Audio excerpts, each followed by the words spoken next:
perfection. My precious G-Virus. No one will ever take you away from me. Doctor, we're here to collect the G-Virus sample.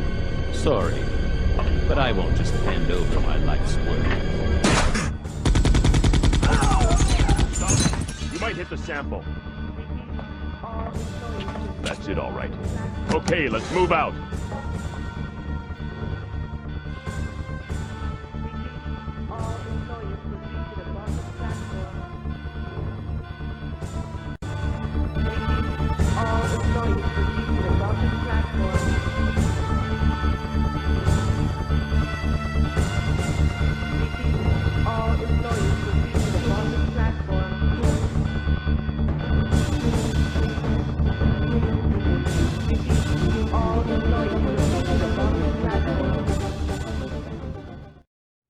Alright guys, this cosplay video is going to be very different from my other ones. I'm not listing the price for this, only because it's taken me about 3 years to make this one, and I just put money into it whenever I could. I'd say maybe I've spent about $100 on it, possibly. But I'm not really sure. Anyway, so I'll walk you through what I did.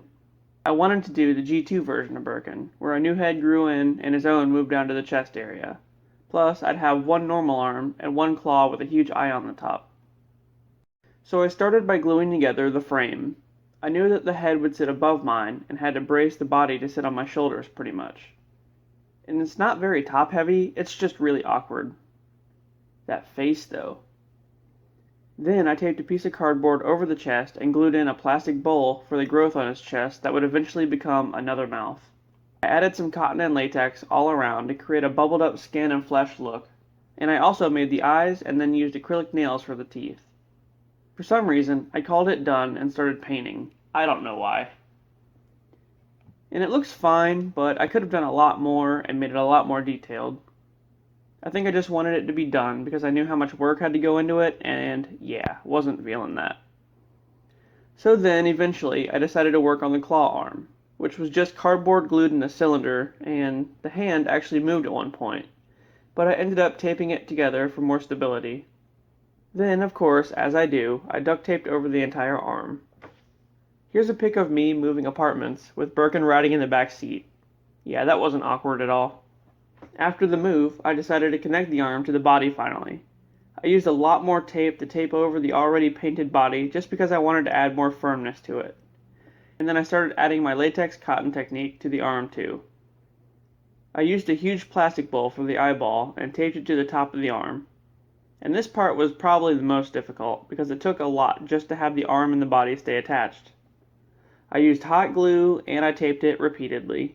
I think I used a whole roll of duct tape just on that section. Oh yeah, and then I got pipe cleaner and glued it all around to look like veins. The stomach area I was most worried about. I thought it looked just too plain.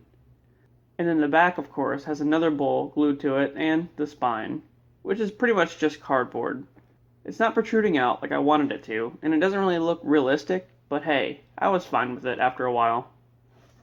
After covering my lazy-ass paint job, I went ahead and just re-plasti dipped the whole thing red.